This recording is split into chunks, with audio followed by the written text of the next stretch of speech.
Professor Irwin Corey is 95 years old, but is as hilarious as ever. Some of his remarks are too salty for our TV show, so we had to stick them up on YouTube. Go to our website for the link. My interview with him is a mixture of comic bits and real Irwin Corey history. So my suggestion, in order to reach this affluent plateau, my suggestion is borrow. Borrow.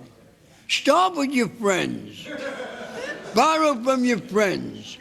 And when they ain't got any more money, make new friends.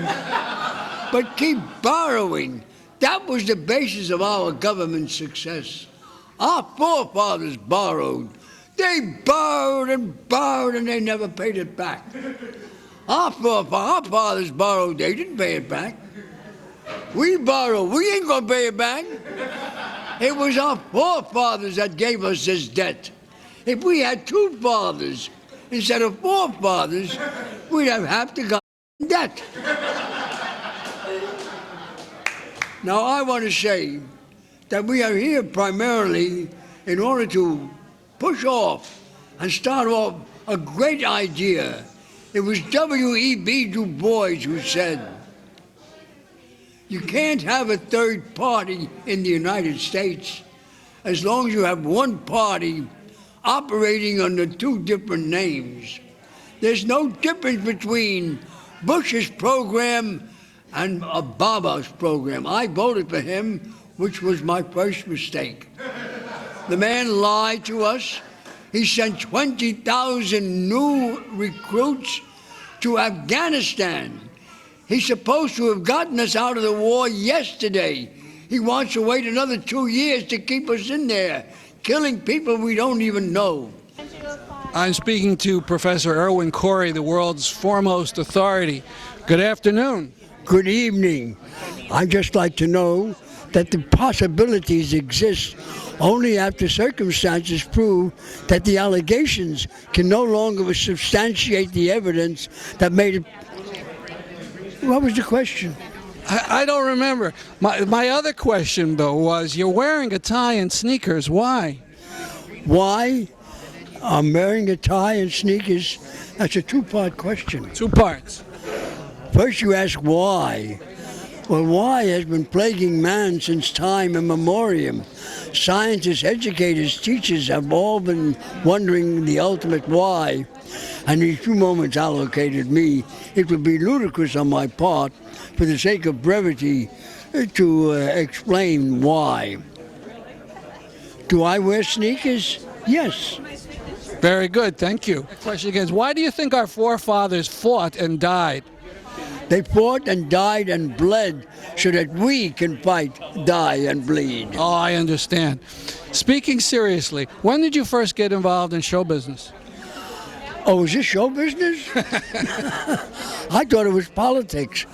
Well, I was involved in show business, I think, the day I was aware of what was going on.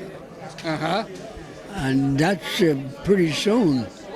I meant kind of professionally. When did you first get paid? Oh, I got paid $2 a show at the Village Vanguard, October 20th, 1942. That's when I started. I think I was the first male stand-up comic outside of the reviewers with Judy Holliday, Adolph Green, Betty Compton, Alvin Hammond. They were the reviewers that were popular back in the 40s. And they went from the Village Vanguard to the Rainbow Room at the Rockefeller Plaza. Mm-hmm. Mm-hmm. And was your act always the similar kind of world, the most renowned and... Well, my act, most people say, is a takeoff on pomposity. And, you know, what I do mostly is, here is something interesting.